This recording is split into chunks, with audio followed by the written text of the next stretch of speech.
All right, welcome back, and today we are going to do another set booster from the newest set, the Dungeons and Dragons Adventures in the Forgotten Realms. All right, so far in our videos, if you've been following, you're getting around 6 mythics, I would say, if you include that special one, whether it be a foil, whether it be a special frame. You're going to get about 30 rares, which is kind of cool. Your list cards are pretty much crap. There have been some good pulls, but I'm going to be honest, I don't think those are, those are definitely less common than others. And otherwise, you get one foil stamp card, which is kind of cool. And, you get one Pokemon foil. The other thing that I've also noticed is really interesting is there are cards that are the art cards, right? The back of those certain art cards are Dungeon Dragon, basically game pieces. So we're going to be paying closer attention to that when we come to those, because those are actually really cool. All right. So there's a Druid, not a game piece. So yep, there's a foil island already, pack 1. Okay, we're going through all of these cards. These are just our common uncommons. We have a Oswald, and we have a foil containment, Minimus Containment, okay? Yeah, so, foil lands, if you're curious about those, you are gonna get about 4 or 5 or so in a box.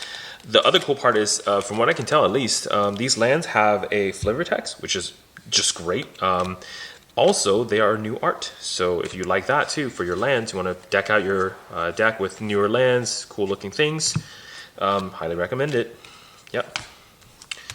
Okay. Pack number 3. All right, so here we go. Yeah, here's a null. Look at that. So this is a null, right? Boom, boom. And then if you flip it to the back, that is some stats for that null you can use. Pretty cool. These are definitely going to be game pieces for those that do play D&D. You can use these cards probably for the game as tokens or whatever you use for them. That is actually a really interesting addition. I think, honestly, Wizard, so what's the difference between printing that and just printing something kind of, nothing on the back, right? So, yeah, I appreciate that. I think that's a good call by Wizard. Now, I'm curious, does it still have the collector number for the art card? It does. So it does still say 11 out of whatever for the art card. So it will be easy to identify if you have everything or not. It's not one of those, okay? So yeah, we'll be checking the stats for every creature we kind of pass.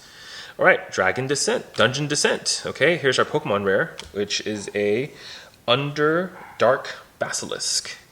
As far as I can tell, these special frames are only for the, oops, that's not the right sleeve, are only for the common, uncommons, and rares. I have not seen or do not know if these are possible for the mythics. Like, is there a Spider Queen that looks like this? Not sure, maybe. Anyways, special, it's cool. You get 1 per box, so I'm a little bit sad that the one I got is just the Basilisk, plain vanilla Basilisk, a Death Touch, right? Be cool if I got something else. Okay. Really? Drizzt does not have a stat. I guess it's not a normal creature. Okay. All right. Tasha, Hideous Laughter. You got the Desert Doom. That's a good dragon. We have Arcane Teachings, which,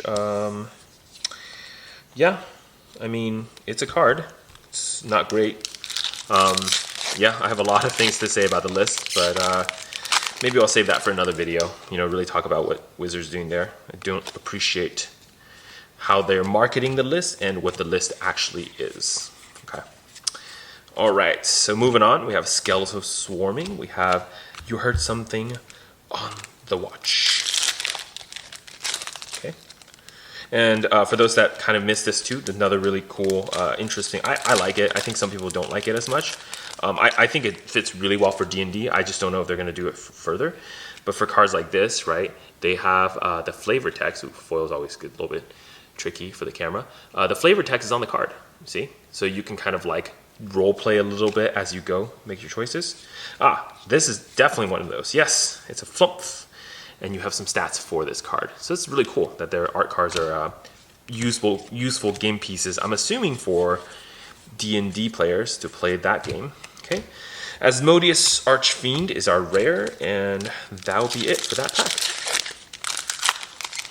All right. Moving on to the next one. You know what I've also noticed? I have noticed that if I get a mythic, it's usually in a pack with more than one rare, like a rare and a mythic. So I don't know if that's normal or something, but yeah, that's at least what I noticed. Okay, almost a third of the way through. Ah, look at that signature. That's just kind of neat signature-wise, right? What is that? That's a contact the other plane. Wow, that's a cool signature. Very like, digital style. Okay, that's the card. Contact the other plane. All right, +2 mace. The blue dragon. Okay, always whenever I looked at blue dragon, I always think about like Yu-Gi-Oh! Blue Eyes White Dragon. All right, the Grizzlax, something I can't pronounce. Ooh, Orb of Dragonkind foil. So there is our first foil rare. And also a double rare for this box, or pack I should say. Last pack of the first third. Okay, it's usually, here we go, Art Series, Swamp, 5, 6, 7. Meteor Storm, we have a, ooh, is that a second Pokemon rare? This is the first box I've gotten 2 Pokemon rares, right? Zoltol, Fire Giant Drake. I don't think this is very good, but I think it's just kind of cool that you get one of these rares that are foiled this way. I don't know how they're going to play out in the secondary market, but for those who have nostalgia with Pokemon, this is definitely giving me all the Pokemon vibes. Here we go. Here's what a cube stats are. So if you want to take a note of that, that's what the cubes do, right? So definitely I like the fact that they're doing some of the stuff in the set boosters for those that open set boosters and just kind of giving them something extra. I do appreciate that for sure. Nadar, Hobgoblin Captain, okay. And then we have a Grizzly Fate. Yeah, Grizzly Fate. Cool. All right. That's not one of those. Swamp. Green Dragon, one of the better dragons, I think. Yeah, it's okay. Circle of the Dream Druid. Ooh, Mordecai, special frame. All right. Giant Hedgehogger, don't care. 2 sleeves, 1 for the Circle of the Dream Druid. This, for those that missed it, this is a Gaia's Cradle on a card. Yeah. Yeah, so how do you print the reserve list without printing the reserve list? Fairly simple. You just print the ability on a different card and call it something else, right? So imagine if I have a creature that can tap, sack, create 3 mana of 1 color. I guess I've just created a Black Lotus, right? I can call it like a Lotus Dragon or something, right? I don't know. A Lotus Soldier. A Lotus Initiate. All right, Forest, Evolving Wilds, one of my favorite dungeon module looking cards in the set, okay? We got the book. We have a Keitel. We have this guy. All right, let's get the book in a sleeve. Cool. Sleeve up the books. Probably useful. All right, what do we have here? That's a creature, right? Yeah, here we go. Displacer Beast. If you want to know what this is, you got, H hit points, stats, just useful. Beautiful looking forest. Beautiful looking unicorn that almost looks like a human, but it's not. Hive, Eye of the Tyrant. We have a Sphere of Annihilation. We have a Mimic. And a Wolf token. All right. Moving on to the next pack. All right. So we have this. Plains, a Mimic, Spoil. Okay. 5, 6, 7, Dragonfire, Ranger class. Hired Hexblade. Look at that guy. Elf Warlock, huh? Primal Vigor. Okay. Yeah, that's a good hit. Okay, so this is basically a doubly seasoned for tokens and token creatures and actually tokens. Hey, yeah, I'll take it, man. That in green, yeah, useful. Oh, look, this one here. We got is that a black dog? A blink dog. There you go. Stats for the blink dog. Okay. 6, 7, 8. All right.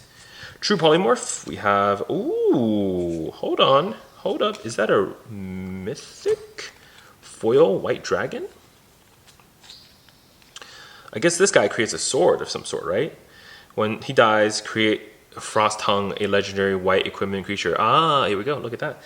So he, yeah. So he is a dragon, but when he dies, he becomes the sword form of his dragon. That's just kind of neat. All right. Okay. Mountain. The Pixie. We have Plummet again. Claire class. Potion of Healing. Let's read this card. Battlefield, draw a card. Tap sack, gain 3 life. Ah, okay. Treasure Vault, one of the other very, very good cards of this set. Honestly, they're like, what, 3 or 4 rares still that are above $10. Treasure Vault is one of them, and still increasing in price. And if you believe what I say, I do think there are certain rarities to cards that are beyond just the logo that they print. So just because they print a, sorry, this brute goes here. Just because they print a gold symbol does not mean its rarity is specifically tied. Okay, here we go. Wayfarer Bauble. Not amazing, but that's pretty good. Not a bad card. Useful in Commander. You know, you can just fetch for any basic land card, right?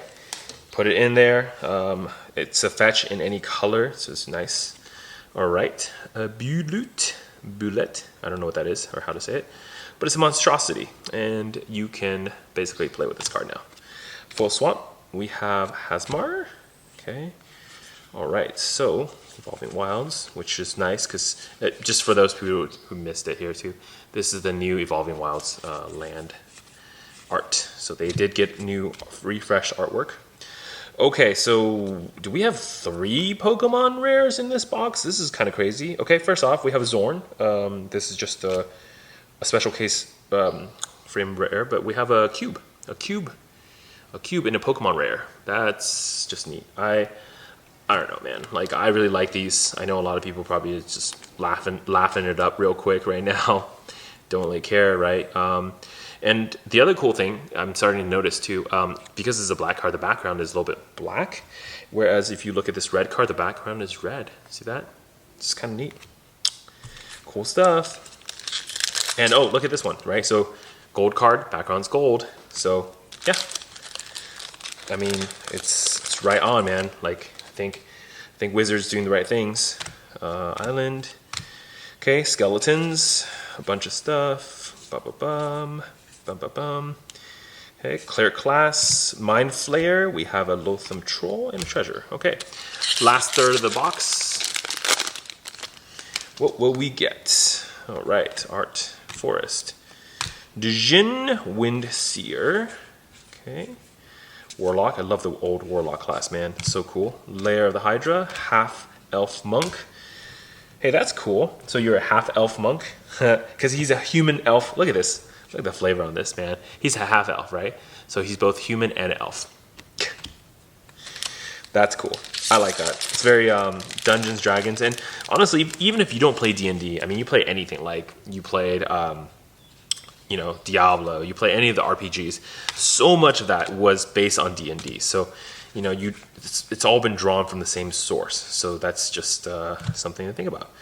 We got Cave of the Frost Dragon, deck of many things, and a foil, Volo, the Guide to Monsters. Cool card. Deck of many things. I still think this is going to be cool. I really like it because I think it gives you a lot of options, right? So this card basically, yeah, basically allows you to draw some cards sometimes. You can put a creature. Let me do a focus on that. Come on, there you go. Right, so you can draw cards sometimes. You can put a creature. You know, so there's many things this thing can do. It's a deck of many things.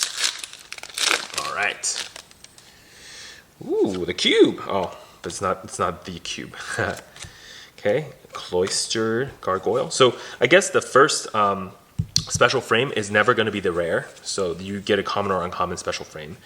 But if it's a rare one, it's also going to be back here. So you get 2, I guess, for that pack. Zalto, you have a Goblin, and you have the Atropal. I wonder how many more of these special art creatures with, ooh. So Flame Skull has stats. That's cool. Look at that. Mountain. Okay, Giants. All right. Dungeon Descent. Bulette.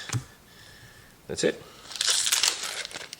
All right. I think, you know, I haven't seen that green Planeswalker. I mean, I know it exists, but man, look at that artwork. So nice. Oh, yeah. See, these cards, man, I'm telling you, these hand-drawn ones, way better than what they did for Modern Horizon. I think just Modern Horizons didn't quite hit the mark for their special frames, but I think these really are just way better. They're sweeter looking. Our list card is a Nuisance Engine. It's a nuisance. It just puts a bunch of colorless pest artifact tokens in the battlefield. And because it's Strixhaven, pests could be a thing, right? So if there are cards that care about pests specifically, well, now you have colorless ones and you have an engine to generate them. So that's nice. Island, a Pegasus. Okay, Beholder. Okay, we have a Force One. Okay, hold up. Is this for real? The other boxes I've opened, I have what, 2, 3 Pokemon cards, but I'm getting like 4 in a box. These stats don't feel right to me. So maybe this box is just really high up on those cards. I really hope they're worth something though, because I'm getting a lot of them. But yeah, Hobgoblin Boss, right? Hobgoblin Bandit Lord signed. Nice, cool. We have the Basilisk. Okay, so I was complaining about the Basilisk, and my boy Xanathar. Yeah, my boy Xanathar is here to save the day and say, hey, you know what? Step aside. I know what's up. Yeah, so maybe I was complaining too early about getting a really not that great Grandmaster Flowers, not that great Pokemon card, right? Pokemon foil. Now I've gotten 4 and 2 rare ones, so it's not half bad at all. Loyal Warhound, Guardian of Faith. Okay, so this is the card I'm talking about. Look at that. Blinking your dudes out. At flash speed, vigilance, you get a, who cares, man? You get a 3/2, but who cares about this creature? When he enters the battlefield, any number of other target creatures you control phase out. Yeah, some shenanigans will be used here. That card is full of shenanigans. You can just kind of see that in the Guardian's face. He is shenanigans. Oh, Manticore. Wow, that's cool. I want to see the stat card for the Manticore. That'd be really nice. Rogue Class, the Baleful Beholder, and a Felwar Stone. Okay, Felwar Stone, not bad. Honestly, that card is actually worth something, I think, still. Probably. Probably. I don't know. Okay, last pack of the box. We have a Frost Giant and some stats for the Frost Giant. For those that play D&D, tell me if these are accurate to the book or the whatever edition. Yeah, I'm fairly sure it is. Neverwinter Dryad. I want that in the foil. That's cool. The Dryad. She's neat. All right, Sorcerer class.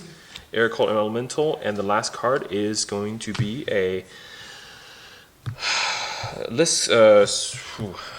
minigame card. I'm just so overwhelmed by the different cards here. Yep, so let's do stats again, because you know everyone's really interested. So this card, put them aside. How many mythics do we get? Only 4? Wow, okay, so that's low. But we did get 2 special frames, so that's 6, kind of okay. So we're definitely short on mythics this box. But man, did we hit the Pokemon card jackpot, right? So 2 foil rares, but who cares? But realistically, these Pokemon rare foils, if they're as rare as they are, and you get the ones that's really what you're looking for, man, that's probably going to be worth something, right? And then as far as rares go, 1, 2, 3, 4, 5, 6, 7, 8, 9, 10. 1, 2, 3, 4, 5, 6, 7, 8, 9, 10. 1, 2, 3, 4, 5, 6, 7, 8, 9, 10. 1, 31. So 31 rares. And how many foil lands? 5, yeah. Okay, almost. Had we had a mountain instead of an island, we would have a full Uberg set of foil lands as well. Yeah, pretty neat. 2 artist signed cards so far. I mean, this set is cool. I like it. I think I know Universes Beyond is very controversial. I know a lot of people don't know, and I think Wizards being very cautious here. They're taking this first stab into this new series and thinking, hey, like, let's do something that isn't Magic, but it's close enough where people probably won't complain as much. And this is a test, right? So if this does well, they're going to go heavier. I mean, they've already done it, right? So we have Walking Dead now in Magic. We're going to have Warhammer Magic, right? And here's the thing, like, I think Magic players should really start just think this way, right? Embrace the fact that they're trying to expand the game to people who normally don't play Magic. If you enjoy the game as much as I do, as other players do, I think you should be open to the fact that, hey, let's do something that invites other players into this game. Now, I guess the argument becomes, should we keep things at, gray border, or should you use them black border? That is a really tricky one, right? Silver border versus black. I don't really want to comment on that right now because I just don't know. But as a person who, I've never played Warhammer, but I'm really interested in the storyline of Warhammer, I'm really looking forward to those Warhammer commander decks, right? So I don't know. I mean, if I was a player, I never played Magic, but somebody told me, hey, did you know Magic has Warhammer commander decks? I would say, whoa, what are those? Let me check that out. And you know what happens with a lot of these type of things is you start by checking out a Warhammer commander deck, and then you buy this pack, you buy that set, you whatever, and you start playing with your friends, and you start realizing this game is actually really fun. I think we should give people the opportunity to embrace a game, embrace a hobby. Maybe they'll develop some passion for it. Maybe they'll really like the game, right? So I wouldn't deprive them of that just because you personally think, hey, that's not Magic. So that's my 2 cents on the Universe Beyond. I think give Wizard a fair shake. I like companies that innovate. I like companies that do different things. I think, honestly, this past year, Wizard doing the set boosters, putting in all these special different arts, some have really failed. I think the Zendikar special frames suck. I think, honestly, I think the special art frame for Modern Horizons are, to me, they're decent. I know a lot of players don't like them. I think the Kaldheim were top-notch special frames. So it's really, hit and miss. But that's kind of like what you want, right? You want people to try something. You want companies that don't stop innovating. So that's really, really great. I really hope they just, keep doing this, right? Sure, they might miss it. They might do something wrong, but that's okay long term. I think it'll be good. All right.